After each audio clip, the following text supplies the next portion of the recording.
Have you ever been so hungry that a piece of bread felt like a miracle? Have you ever wanted something so small, so basic, that saying it out loud felt embarrassing? This isn't a story about Chainsaw Man. This is about what happens when you're born into a world that charges you rent just for existing, when your dreams shrink to fit inside a dumpster. And the most dangerous question you can ask someone like that isn't what do you want? It's, what would you do to get it?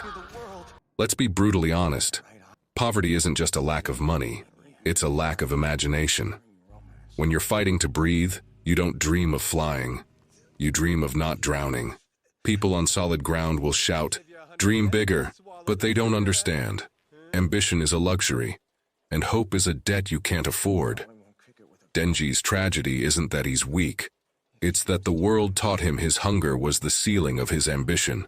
Denji's father left him two legacies, a name and a debt to the Yakuza. So Denji sold the pieces of himself to pay for it. An eye, a kidney, his future. He lived in a shed that smelled of rust and rot. His dinner was whatever didn't make him sick. His only friend was a whimpering devil dog named Pochita. His dreams? To eat white bread with jam, to touch a girl's chest, to sleep without fear. These weren't goals, they were prayers. The quiet, desperate kind you're ashamed to admit.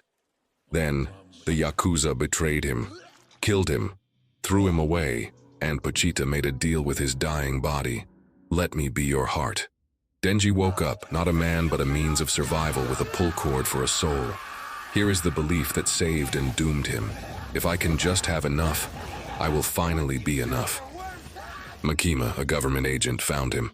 She offered a contract. Work for public safety, eat real food, sleep in a bed. She didn't offer him power. She offered him dignity. He signed his life away not for glory but for groceries. Not to be a hero, but to be seen as human.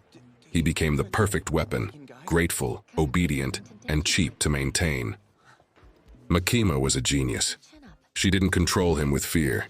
She controlled him with calculated kindness. Every meal was a reward. Every pat on the head was a blessing.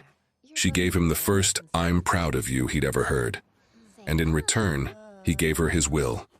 He made friends, Aki, and power. For the first time, he had something to lose that wasn't a meal. And that's when he learned the price of Makima's kindness. He was a dog who'd been kicked his whole life, now getting scraps from a new master. He didn't know he was in a cage. He was just grateful it had a roof. The tragedy of Season 1 isn't a grand betrayal. It's the slow-motion erosion of his soul. It's watching Aki, the brother he found, be consumed by a revenge that leaves him empty. It's seeing power, the chaotic sister he protects, be used as a pawn. It's realizing that in Makima's world, every connection is a vulnerability. Every friend is a future casualty. The most painful thought begins to form. To be useful to her, do I have to become useless to everyone else?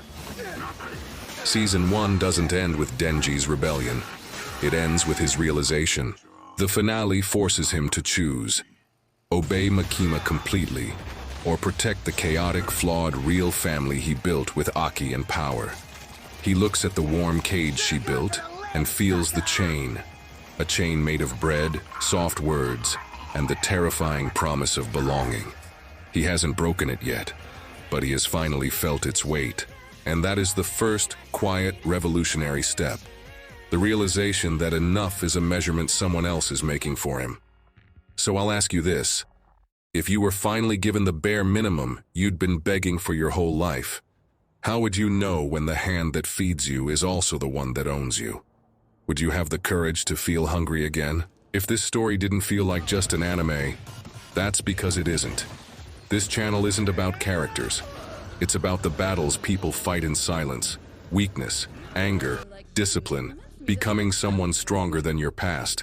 If you're building yourself quietly, subscribe. You're not late, you're right on time.